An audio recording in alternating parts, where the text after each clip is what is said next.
Audio 4 लोक शिक्षकों के जीवन का लक्ष्य एवं उद्देश्य। लेखक वेदमूर्ति तपोनिष्ठ पंडित श्रीराम शर्मा आचार्य। लोक मंगल के लिए बने कानून। मित्रों, अगर मुझे हुकूमत सौंप दी जाए तो मैं यही कहूँगा कि न्याय यही है, इंसाफ यही है कि जो आदमी मर गया है और जिसके ऊपर कोई जिम्मेदारी नहीं है और वह संपत्ति को अपनी औलाद के लिए छोड़कर मर गया है तो उसका एक पैसा मत दो, उसका सारा पैसा जब्त कर लो। वह सारा पैसा गवर्नमेंट को दे देना चाहिए। उसकी औलाद को कानी कौड़ी नहीं मिलनी चाहिए। पर मैं क्या कर सकता हूँ, मेरा कानून तो चलेगा नहीं। लेकिन अगर इंसाफ की बात हो तो वह यही है कि वह सारा का सारा धन लोक मंगल के लिए खर्च करना चाहिए और समाज के लिए खर्च होना चाहिए। मित्रों, अगर आपको अपने अंदर कशिश उत्पन्न करनी हो तो वहां से करना चाहिए जहां से आपके लोभ और मोह पर अंकुश लगे। जैसा कि मैंने आपको बताया था कि मेरे पास जो 80 बीघे जमीन थी उसके लिए मेरे खानदान वाले एक ओर बैठे रहे और हर एक आदमी नाराज बैठा रहा, गुस्से में भरा बैठा रहा। मैंने हर एक की ओर आंख उठाकर देखा और कहा कि आपकी नाराजगी आपको मुबारक। मैं आपकी नाराजगी से पिघल नहीं सकता। आप मेरी संतान हैं और मुझे संतान के लिए फर्जों और उत्तरदायित्वों और कर्तव्यों का ज्ञान है। अपने कर्तव्यों, फर्जों और उत्तरदायित्वों को पूरा करने के अलावा आपको प्रसन्न करने के लिए, आपको खुश करने के लिए, आपकी खुशामद करने के लिए और औलाद की मर्जी के मुताबिक चलने के लिए मैं कुछ कर सकता हूँ? मैं कतई नहीं करूँगा। आप सब नाराज हो जाएं तो भी नहीं। लोग अभी तक नाराज बैठे हुए हैं। कौन? जिनको सपने में भी रास्ता नहीं मिला। मैंने तो 80 बीघे जमीन हाई स्कूल के नाम कर दी। अब वहाँ माताजी के नाम का हाई स्कूल बना हुआ है, कॉलेज बना हुआ है। उसी स्कूल में हरिजन आदिवासियों की लड़कियों ने इंटरमीडिएट पास कर लिया, जबकि हमको अपने गांव से 7 मील दूर मिडिल पढ़ने के लिए जाना पड़ता था। मित्रों, हमारा छोटा सा गांव है और छोटे से गांव में केवल प्राइमरी स्कूल की व्यवस्था थी। मिडिल गांव से बाहर जाकर पास करना पड़ता था। सोमवार के दिन सवेरे 7 मील दूर जाते थे। सवेरे 4 बजे उठकर 9 बजे पहुंचते थे। शनिवार के दिन फिर शाम को 4 बजे चलते थे और रात को 8-9 बजे घर आ पाते थे।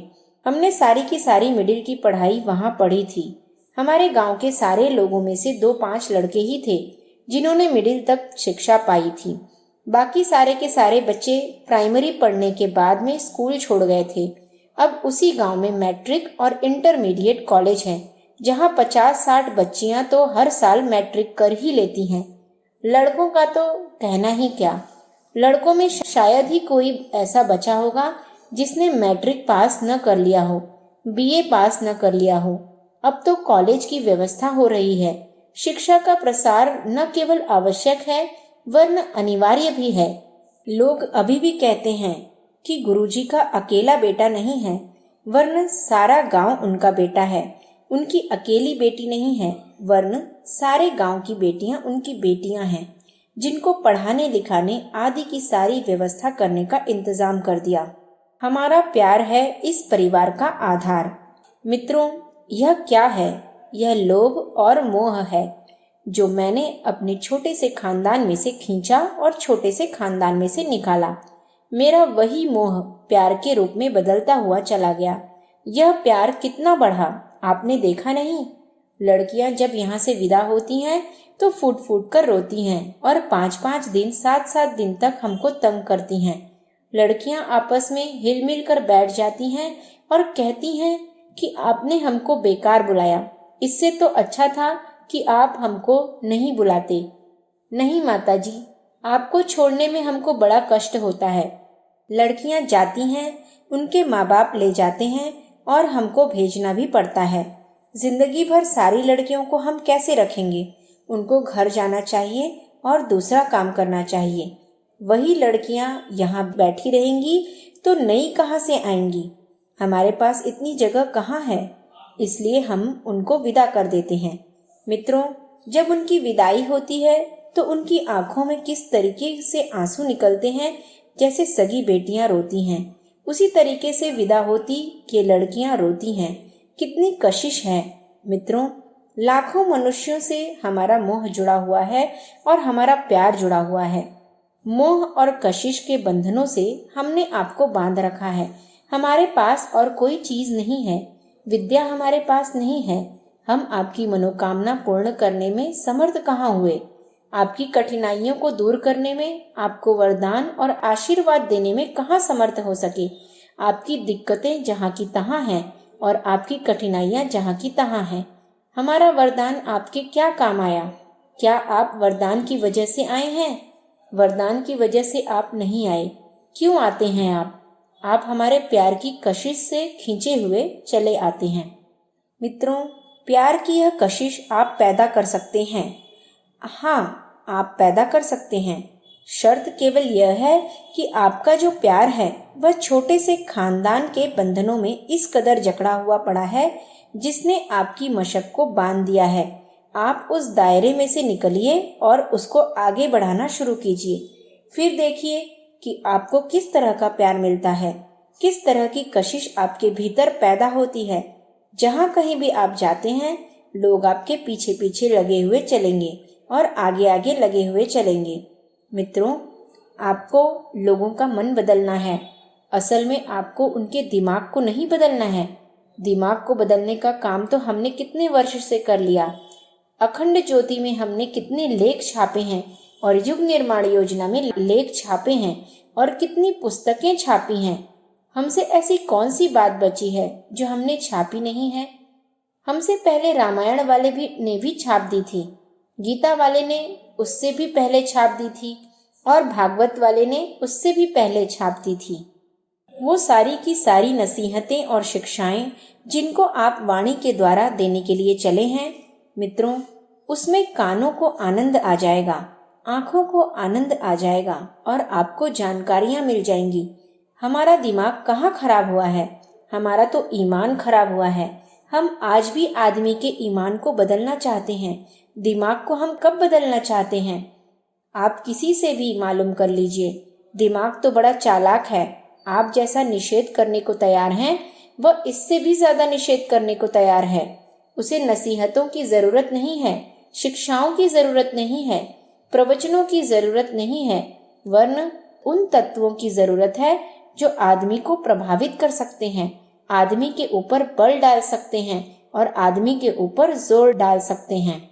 मित्रों, वह कहाँ से आएगा? वह कॉपी करने के मादे से आएगा।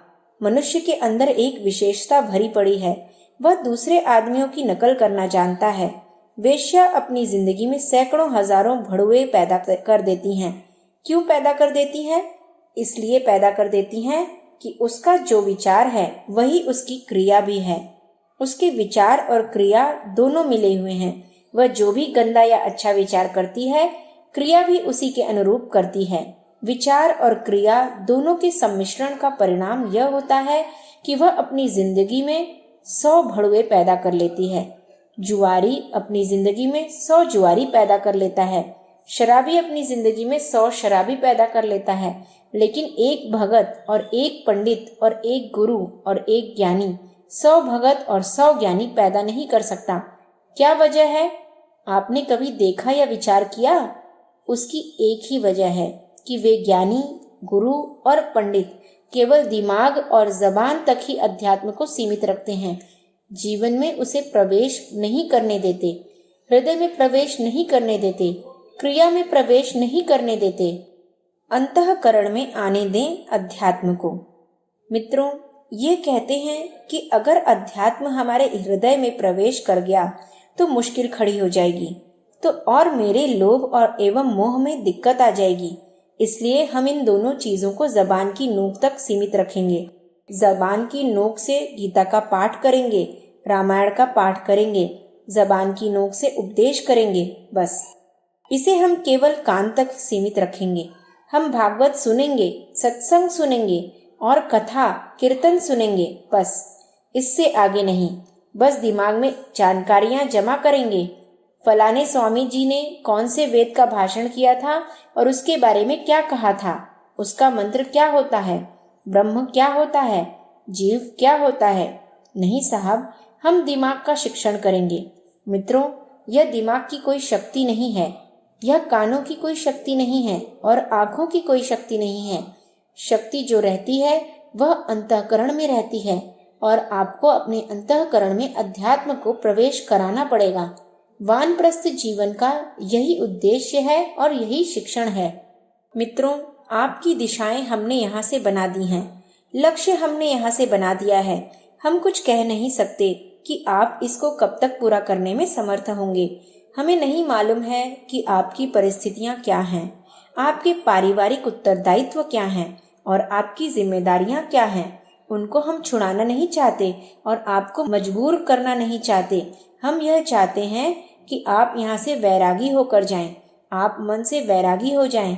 परिस्थितियाँ जब आपको इसके लिए इजाज़त दें कि हम पूरे वैरागी होने की परिस्थिति में हैं, तब आप अपना लक्ष्य यही रखना कि हम व्यक्तिगत जीवन नहीं जिएंगे, व्यक्तिगत सुखों की आकांक्षा के लिए नहीं जिएंगे। हमारी कोई व्यक्तिगत महत्वाकांक्षाएं नहीं हैं, हमारी व्यक्तिगत सुविधाएं नहीं हैं, व्यक्तिगत हमारी कोई मनोकामनाएं नहीं हैं, व्यक्तिगत तमन्नाएं हमारी नहीं हैं। हमने अपना व्यक्तिगत जीवन खत्म कर दिया और अपना सामाजिक और सामूहिक जीवन शुरू कर दिया। मित्रों, अभी आप ठीक हैं, छोटे से परिवार की जिम्मेदारियों के बंधन में बंधे हुए हैं। आप इसे निभाना, मैं आपको इजाजत देता हूँ कि आप इसे निभाएं। मैं उन आदमियों में से नहीं हूँ जो बच्चों को बिलखते हुए, अपनी स्त्रियों को बिलखते हुए और घर की जिम्मेदारियों को छोड़कर बाबाजी हो जाने के लिए कहूँगा। आप अपनी जिम्मेदारियों को बखूबी निभाना, कल तक पूरी करना, परसों तक पूरी करना, साल भर में पूरी करना, 15 साल में पूरी करना। जब परिस्थितियां आपको इजाजत दें कि अब आप पूरा वक्त समाज के लिए लगा सकते हैं, लोक मंगल के लिए लगा सकते हैं, संस्कृति के लिए लगा सकते हैं, देश के लिए लगा सकते हैं, धर्म के लिए लगा सकते हैं, तो आप लगाना। अगर वे परिस्थितियां कल आती हैं तो परसों का इंतजार मत करना। अगर परिस्थितियां आपको 10 साल तक ठहरने को मजबूर करती हैं तो आप 10 साल से कम पौने 10 साल में करने की जल्दबाजी मत करना। आप समय से करना और परिस्थितियों के अनुरूप अपने बंधनों को ढीला करना और अपना समस्त समय लोक मंगल के लिए और समाज कल्याण के लिए खर्च करना। मित्रों, यह काम तो आप अभी से ही करना और आज से और यहीं से करना कि अपने लोभ और मोह की जंजीरों को कम से कम करना और ढीला करना।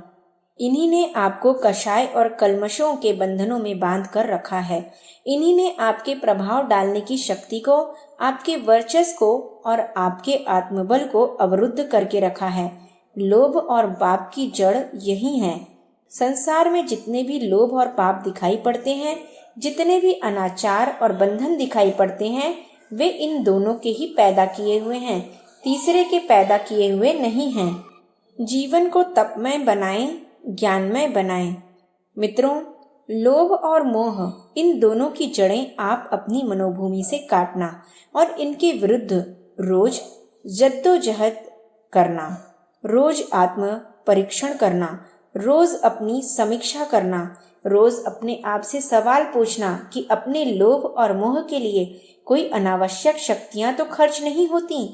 सत्संग के लिए आपकी शक्तियां खर्च होती हों तो मैं आपको आशीर्वाद देता हूँ और आपको इजाजत देता हूँ कि आप अपने कर्तव्य के लिए, जिसमें शरीर का कर्तव्य भी शामिल है, घर का कर्तव्य भी शामिल है, उसे अवश्य करना। वह भी लोक मंगल है।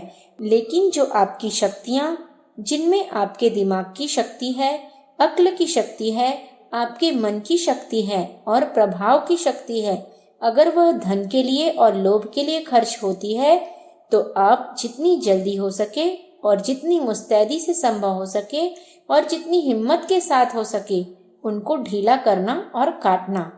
अपने जीवन को तपमय बना देना और योगमय बना देना, भक्तिमय बना देना और ज्ञानमय बना देना। ज्ञानमय बनाने के लिए मित्रों, आपको वही करना चाहिए जो मैंने अपनी जिंदगी में किया और प्रत्येक संत ने किया, और वही आपको करना पड़ेगा। आप इसकी तैयारी करना। यहाँ से जिन जिन शाखाओं में हम आपको भेजें, जहाँ आपको भेजें, वहाँ आप तेजस्वी होकर के जाएं, प्रभावशाली होकर के जाएं, वैसे होकर के जाएं जैसे कि बुद्ध के शिष्य सारे विश्व में गए थे। वे जहाँ भी गए थे वहीं बौद्ध धर्म की पताका फहराते हुए और उसकी स्थापना करते हुए गए थे। यह प्रभाव उनकी वाणी का नहीं था, उनकी विद्या का नहीं था, वरन यह प्रभाव उनके चरित्र का था। आदमी का आध्यात्मिक चरित्र इन दो बातों पर टिका हुआ है, आदमी का लोभ और मोह किस कदर तक उस पर हावी है। अपने आप का इम्तिहान आप भी ले सकते हैं। बाहर वाला क्या जान सकता है कि आपकी परिस्थितियां क्या थीं और आप क्या कर सकते थे। मित्रों, अगर आप दो कामों में समर्थ हो सके तो मैं आपको योगी कहूँगा और आपको तपस्वी कहूँगा। अगर आप यह दो काम न कर सके और आपने मंत्र, तंत्र और उपासना, भजन और कथा कीर्तन जान लिया और उसे ही सब कुछ मान लिया तो मैं आपको सिर्फ पुजारी कहूँगा। पुजारी का प्रभाव हो भी सकता है और आपको सम्मान भी मिल सकता है और आपके अहंकार की पूर्ति हो भी सकती है। लेकिन जो काम आप करना चाहते हैं, अपने आप को शांति देने का, आत्मनिर्माण करने का और सारे विश्व का निर्माण करने का, वह तभी होना संभव है जबकि आप लोभ और मोह के कुंभकर्ण को परास्त करने में समर्थ हो सकें।